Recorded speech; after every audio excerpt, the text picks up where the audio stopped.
Hey, Margaret. Yeah, Anton? You know people don't talk about enough? What? There are sediment layers of trauma between August and his mom.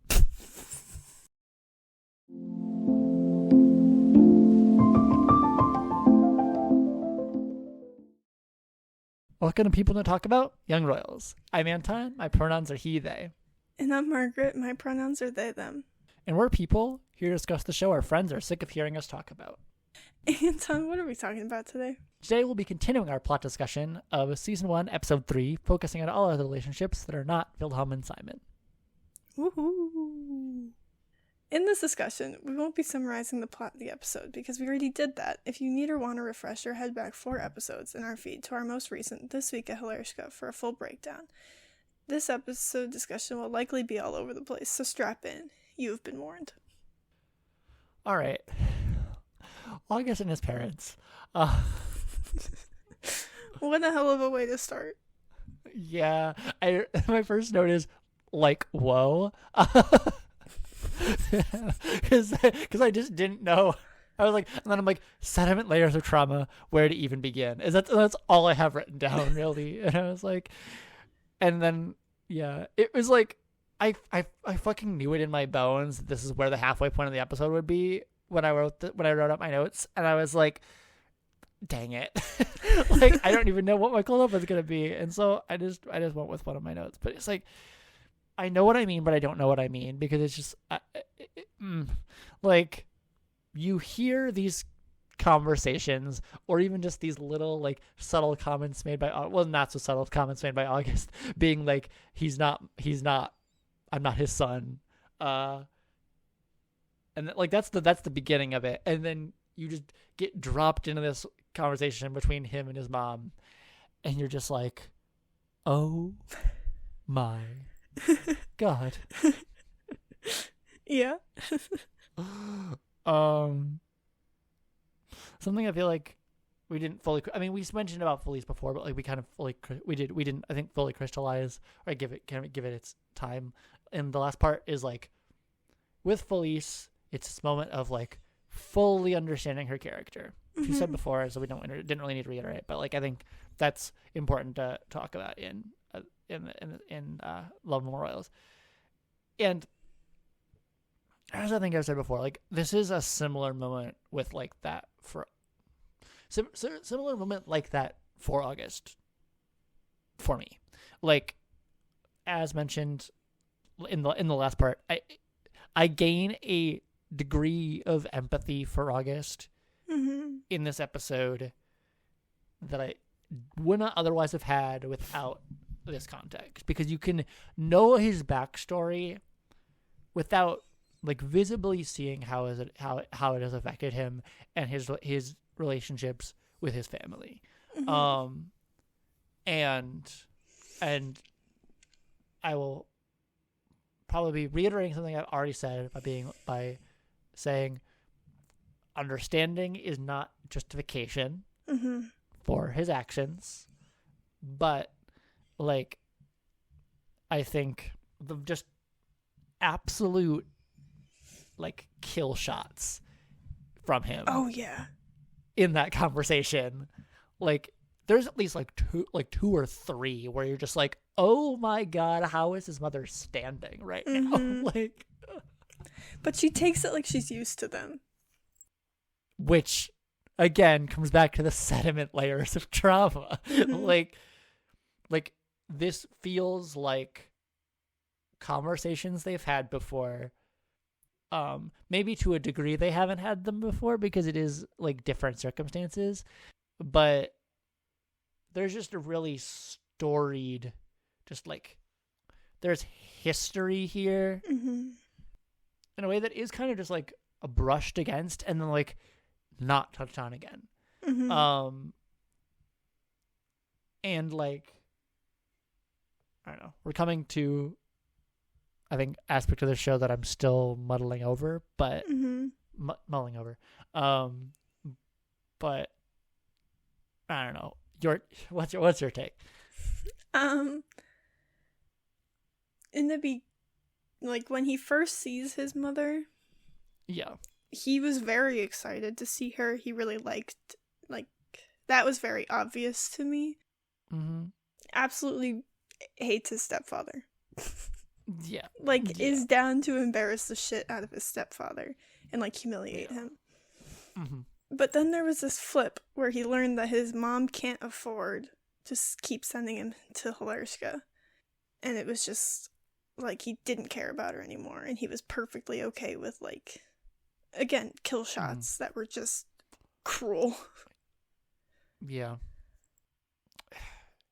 There's a degree to the things that he's saying that I think where the understanding and empathy comes in for me is he has the tone of voice of someone who's feeling like all of their fears are being validated. Mm-hmm. And all of their, like, deepest anxieties about this dynamic are being proven correct in a way that is, point of fact, objectively unfair. But I don't want to back away or ignore the emotional honesty of everything he's saying, of being like, I've been feeling abandoned. Yeah. I have, like, I mean, the lowest blow probably is when he tells his mom she didn't make life easy for his dad, which we don't really know what that means, and I'm not even sure August knows what that means. Like, yeah. Lashing out at someone who he wanted to have been able to fix his problems. He's been so profoundly anxious. Yeah. And I think part of his joy at seeing his mom is being like, they haven't been able to get a hold of her, and so once they get a hold of her, she can fix this. And I keep coming back to the idea that, like, this episode is the one that really reminds me the most that August is only 18. Yeah. And lost his father at, like, 15. 15, 16, like, at Wilhelm's age.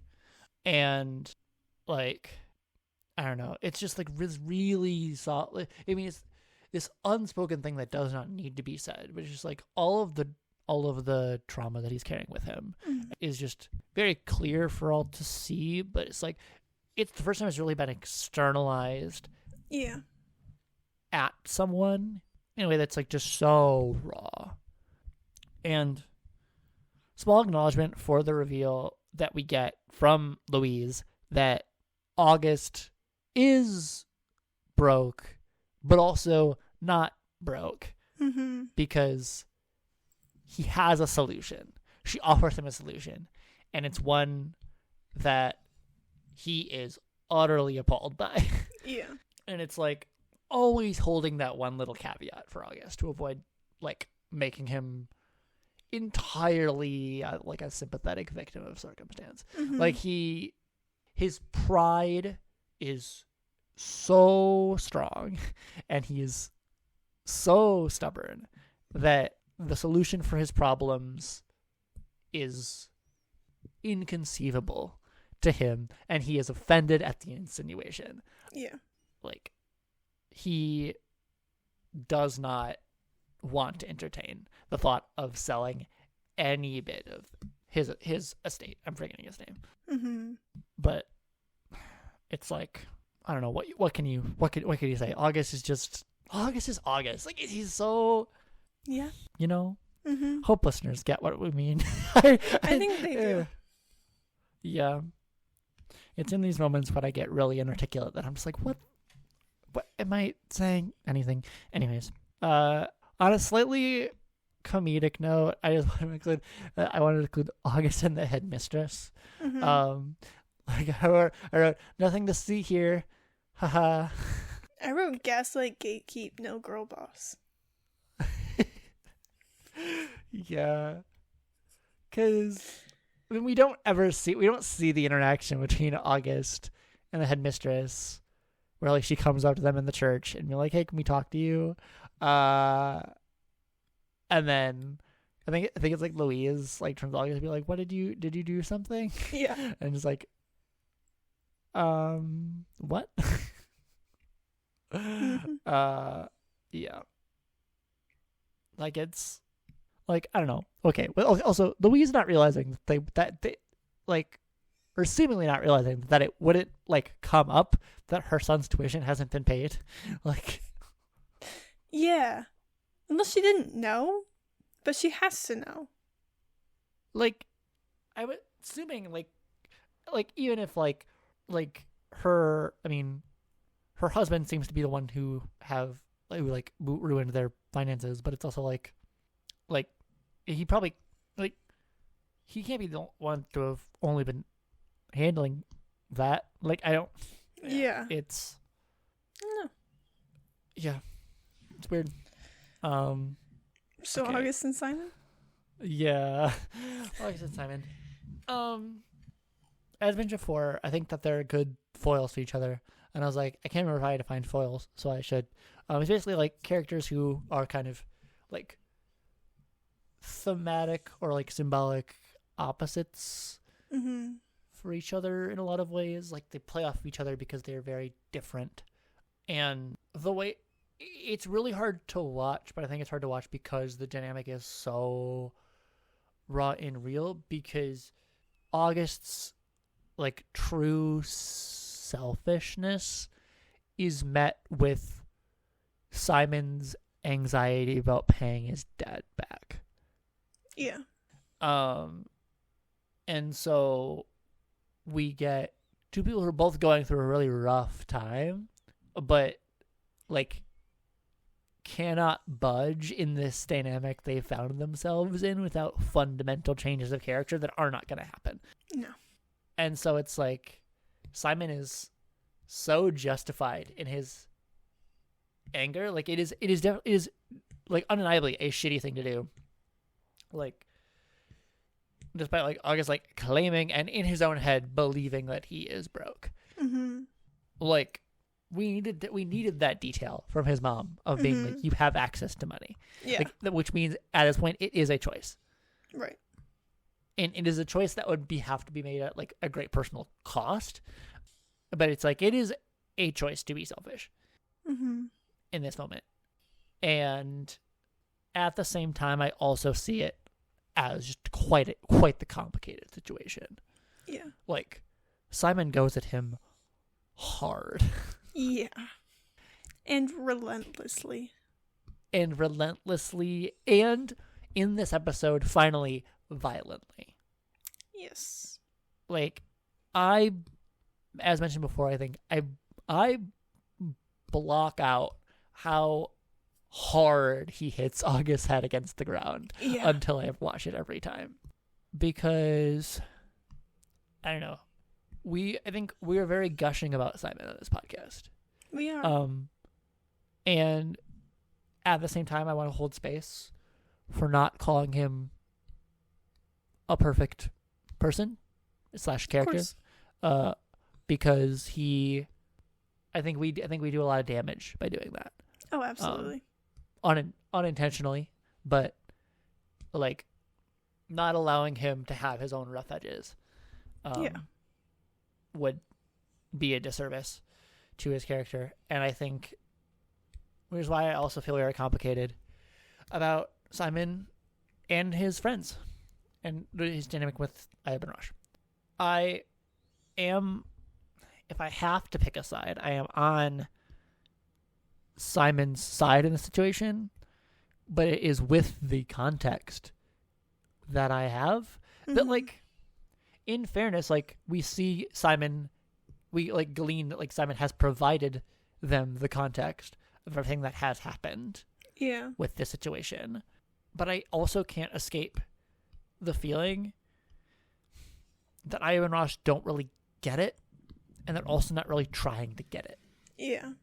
And maybe that's unfair of me to say as someone who is very much like seen way more Simon than them, and it's like they're very much like characters that exist like in like Simon's world, and he's the one we're following. Like it doesn't make sense that I would be kind of taking his head, but like it I don't know. You get what I mean? I don't even know how clear I'm being. But I do. Like, I feel like his relationship with his friends is, at least in the part of the episode that I'm thinking of, is very... His friends were like, oh, yeah, okay, sure. And then, like, when he was telling them, and then Simon goes and, for lack of a better term, beats up August. And then they drop him off, and they're like, you know that you're no better than any of those people, right? And then they leave him with that, and I don't know. See, yeah, I think it's complicated. Thank you for reminding me of that line, because I think that's the point where I'm like, I get you haven't been in this like Simon has, so it does seem, and is to an extent, like a disproportional reaction that was probably never gonna get Simon what he wants. No, like resorting to violence was a thing that like didn't need to happen, and it wasn't going to solve his problem. But I think at that point of frustration, it was the only thing he felt he could resort to. Mm-hmm. And then I get feeling weird about that as his friend. But I have really never gotten, at least not completely, what Rosh is getting at by saying you're no better than them. I don't think if I've ever fully thought about too deeply what exactly she's referring to there. Yeah.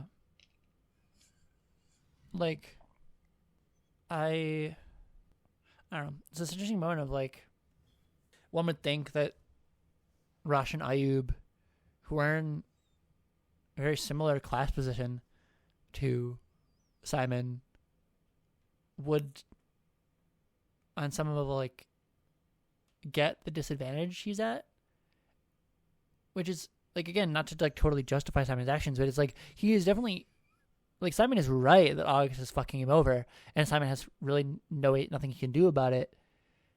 But I don't know, like, I think equating the situations doesn't feel right to me. Yeah. And it never has. And again, like, I think it comes back to, I think the only thing I can think of is that, yes, like Ayub and Rosh and Simon are in a similar, like, class position, but we saw in the pizza scene in last episode there was starting to be a distance between them the longer that Simon spent in Hilarska. And I do think, like, they don't really get what it's like for Simon at Hilarska. Mm-hmm. Because it's like, Simon can say he doesn't like these people or, like, make fun of them all he wants, but he doesn't seem to be really sharing how they make him feel. Right. And that's the only thing I can point to, because I think there has to be some sort of misunderstanding of what is happening there to have a reaction. Like, I get the strong reaction, but to kind of truly say something that harsh is hard for me to fathom. Yeah. I don't know. I thought I'd get somewhere with that, but I think I'm kind of almost as confused as I was before. That's valid. Yeah. I mean, you never get to the end of analyzing media, so nope. Maybe we'll sit with it in Simon's character episode. Let's see.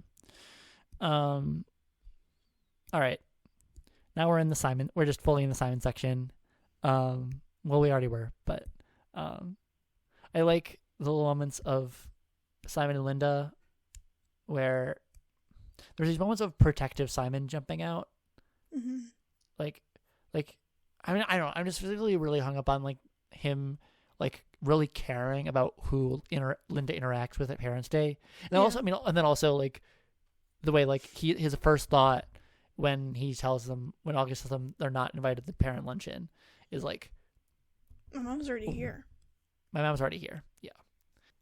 Like he really seems to have his guard up Mm-hmm. for most of Parents' Day, and like really only kind of lets it down when Villa is at the table with him. Mm-hmm. Like for the rest of the time he's kind of just getting through it. Yeah. He's just like muscling his way through the day. Yeah. Which brings us to Simon and Sarah. I think this episode is really kind of a mix of cute sibling moments, or I guess Mhm. the one really cute sibling moment, like alongside the deepening ideological divide Mm-hmm. regarding Hilarska between them. Yep. Like, I mean, Simon because of his interactions with August, and Sarah because of her growing friendship with Felice, just kind of both have reasons to commit stronger and stronger to the position they already held in the Mhm. pilot. Yeah. And it's these really small moments that you don't really notice until, at least I didn't, until really a second viewing, of like how much it's like really been steadily growing, Mm-hmm. and has kind of reached a new height in this episode. Yeah. Because it's like they are still close, Mm-hmm. but it's like it's in public when it really starts like Yeah. seeping out. Because it's like Sarah truly doesn't want to rock the boat anymore. Mm-hmm. Like Sarah does not want to cause a scene, does not want anything to be seen like bothering her, and because that would be a sign of otherness. Yeah. And Simon is just like righteously angry. Yeah. And yeah. And then, I mean, kind of transitioning into Sarah and Linda, like the embarrassment on Sarah's face when Linda drives up is like something that you Mhm. I really need to sit with sometimes Yeah. and be like, it's something established in the pilot, but I think along with everything else that's happening is a thread that you do need to kind of hold on to, is this was planted. Like Mm-hmm. Sarah does feel embarrassed Yeah. and does have a strong self-consciousness that, like, I think starts feeling justified to her as she's gaining acceptance. And I do wonder how Linda feels about it, because it is something that I think she seems used to an extent, and is Mhm. also kind of just like setting aside. Yeah. She can't not be aware of it. Right. And so that leaves us with like truly this just like underlying tension that like Yeah. has yet to turn into anything, really. It's just Yeah. this like these little moments of like genuine bickering. Yeah. I think there's a lot of growing tension in the Erickson family right now. Yeah. That, well, like, you'll see it, and then it'll just, like, disappear. And then it'll be like, nothing is Yeah. wrong. And then you'll see it, and then it's just Yeah. gone. And it's like I don't have siblings, so I can't speak to the realism of that. But like I feel like my brother and I never really had much Yeah. tension. But like I feel like I do kind of sometimes get that like families have an equilibrium that they kind of Yeah. come back to. Yeah. And I guess to be fair, their cute sibling moments come after a lot of all their bickering Mm-hmm. in the episode. Yeah. So it's like it went back to this normal. Yeah. So it was like in the high stress situation of Parents' Day, we had this like tension between them. But once Yeah, that's there's passed, it's like there's a pressure on both of them for different reasons that really does kind of seem to reveal a fracture, and then it doesn't seem to be there without that external pressure. Yeah. But it still does make you wonder, kind of where that came from. Is it still there? Is it truly that circumstantial? Like, who knows? Yeah. But as promised, to finish us off, we're gonna talk. Oh wait, I forgot. We gotta do Linda and Felice's parents first. Yes. I just want to open up the question of like, how real do we think Smeeson and Popa's like niceties to Linda are? Like, I'd like to think they're pretty genuine. Like I almost feel like they do feel genuine to me. They feel honest up to a point. Like I am distrustful just based on their relationship with Felice, and just like all of the parents like in this upper class do seem to have just like they're definitely flawed. So I'm just kind of like seeing the angle in, and the biggest thing I can see is that they seem like they have very little concept of anyone outside of their own world. Yeah. They don't really seem to treat Linda like an other, which is refreshing and I think maybe slightly unexpected. But I think in some way they also kind of understand her as an equal, in a way that is potentially like misunderstanding. Like Papa asks Sarah about her horse, under the full expectation that she could afford a horse, right? Which bears the question that I realize doesn't actually get answered, although it maybe could based on like the whole seating thing. Like they more than likely know, and like that, but it's like it kind of just raises the question, like, do they know that Simon and Sarah are scholarship students? And I would think because of the seating, like that would kind of have come up, or like it would happen, but also could have just been an avoided topic. And because it's like they do to an extent kind of just behave as though they're another Hilarska family, where I think just kind of it creates gaps. But one way I do think I maybe want to backtrack on this a little bit is the way that Smee-san like talks about like horseback riding and like the education, kind of like I don't know if she talks about education in Hilarska broadly, but like she's like very like complimentary of like horseback riding as an activity.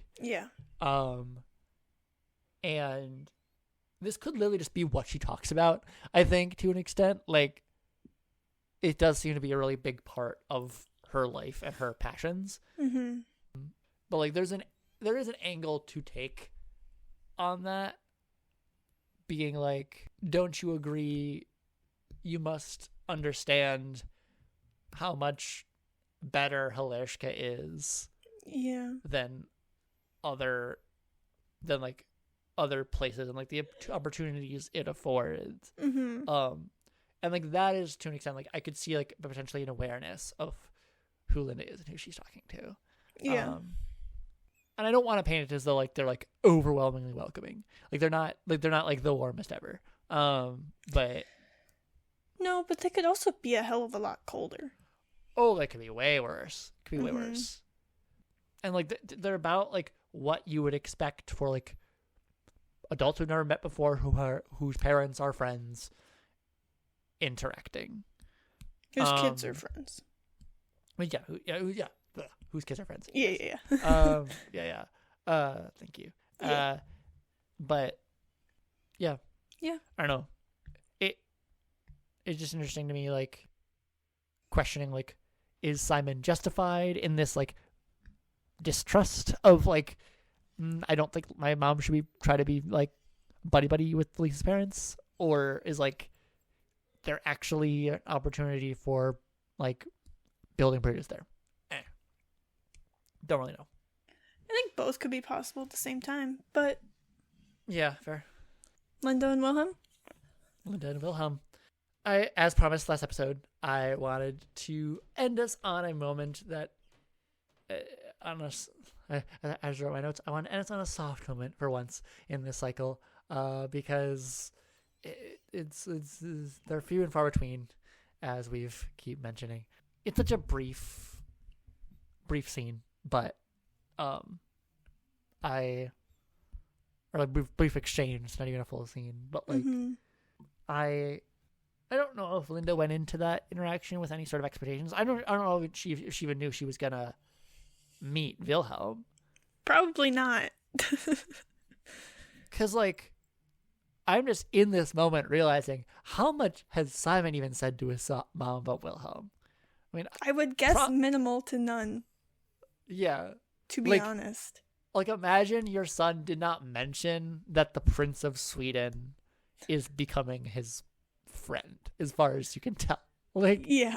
And then he just sits down and is like, hi. Yeah.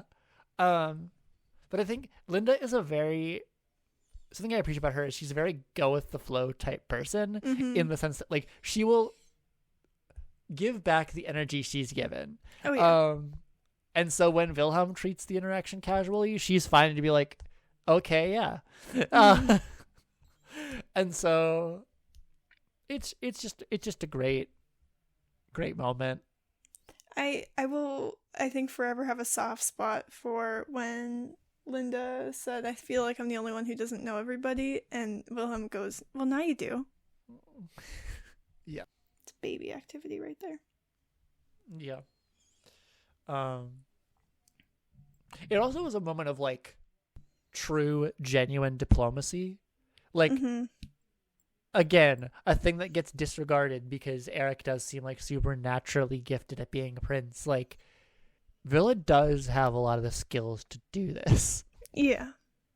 And it's something that I don't want to disregard ever. Because I don't necessarily want us to say that really, to any extent, that, like, his lack of skills at being prince are what make this position uncomfortable.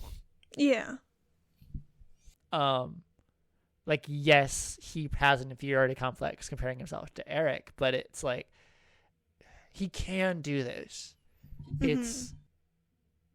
It just, like, is a struggle. Yeah. That, like, just, it makes total sense, but it also doesn't invalidate his competency. Absolutely. At just reaching out to people and making a genuine connection. Yeah. Social anxiety doesn't mean being antisocial. Alrighty. Yeah. Thank you for listening. If you'd like to keep up to date with when we release new episodes and other pod-related announcements, you can check out our Instagram at People Don't Talk About, or our threads at the same handle. Our next episode will be a character standing of Wilhelm in Season 1, Episode 3. And with that, all I have to say is, let's start a revolution, baby.